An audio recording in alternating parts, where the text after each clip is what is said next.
Welcome to the Rim Break Rodeo. We hope this video helps. You start by confirming prerequisites and taking immediate action.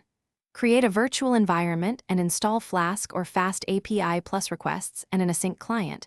This avoids system conflicts. Once done, pick a model approach: local transformer for privacy or API-based LLM for speed, and obtain any API keys. Initialize a simple app route that accepts chat messages. This gets you from zero to a running endpoint quickly, so you can iterate on integration rather than on setup details. You now implement the core backend that turns user input into responses. Build a handler that validates JSON, enforces rate limits, and forwards messages to your selected model asynchronously. Use batching or streaming to reduce latency. Manage context by storing recent messages with token-aware truncation and sanitizing inputs to avoid prompt injection.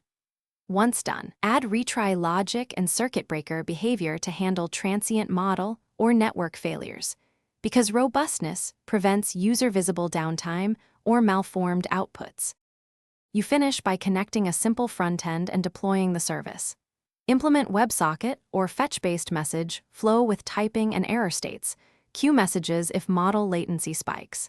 Containerize the app, store API keys as encrypted end secrets, and deploy behind HTTPS with auto-scaling.